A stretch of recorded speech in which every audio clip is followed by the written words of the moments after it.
प्रकार के इन दो भगोड़ों का गंतव्य हिमालय था, उस सिपाही ने हमें एक अद्भुत घटना सुनाई। मैं देख रहा हूँ कि तुम संतों के दीवाने हो। अभी कल ही मेरी जिस संत से मुलाकात हुई थी, उससे बड़ा संत तुम्हें कभी नहीं मिलेगा। मेरे एक सहयोगी और मैं उनसे पहली बार 5 दिन पहले मिले थे। एक विशिष्ट हत्यारे की तीव्र खोज में हम गंगा के पास गश्त लगा रहे थे। उसे जिंदा या मुर्दा पकड़ने का हमें आदेश था।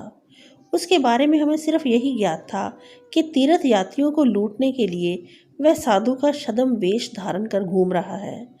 अपने सामने थोड़ी ही दूरी पर हमने एक आकृति देखी जो उस अपराधी के वर्णन से मिलती जुलती थी।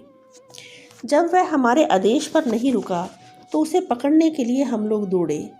उसके पीछे पहुंचकर मैंने उस पर पूरी शक्ति से फरसे से वार कर दिया। उसका दाहिना हाथ कटकर उसके शरीर से लगभग पूर्णतः अलग हो गया। आश्चर्य ये कि किसी प्रकार की कोई आवाज़ निकाले बिना और उस भयंकर घाव पर दृष्टि भी डाले बिना वह अजनबी अपनी तेज गति से चलता ही रहा। जब हम लपक कर उसके सामने खड़े हो गए तो उसने शांत भाव से कहा, जिस हत्यारे की तुम्हें तलाश है वह मैं नहीं हूँ। यह देखकर मुझे गहरा आघात लगा कि मैंने दिव्य पुरुष से दिखने वाले एक संत के शरीर को घायल कर दिया था। मैं उनके चरणों में साष्टांग लौट गया और कातर स्वर में क्षमा याचना करने लगा तथा तेजी से निकलते खून की धार को रोकने के लिए मैंने अपनी पगड़ी का कपड़ा उन्हें दिया। बेटा, तुम्हारी भूल स्वाभाविक ही थी। उस महापुरुष ने मेरी ओर दया और स्नेह से देखते हुए कहा, जाओ और पश्चाताप मत करो। परम प्रिय जगन माता मेरी देखभाल कर रही है। उन्होंने अपनी लटकती भुजा को पकड़कर उसके स्थान पर लगाया और चमत्कार वह जुड़ गई और आश्चर्यजनक रूप से रक्त प्रवाह भी तुरंत बंद हो गया।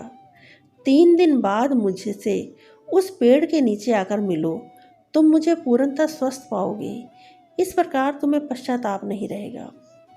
कल ही मैं अपने सहयोगी के साथ वहाँ गया था। वह संत वही थे और उन्होंने हमें अपनी बाह का निरीक्षण करने दिया। वहाँ पर ना तो कोई घाव का चिन्ह था, ना ही चोट का कोई लक्षण। मैं ऋषिकेश होते हुए हिमालय के निर्जन प्रदेशों में जा रहा हूँ। महात्मा ने वहाँ से तुरंत प्रस्थान करते हुए हमें आशीर्वाद दिया। मुझे लगता है कि उनकी पवित्रता से मेरा जीवन भी उन्नत हो गया है।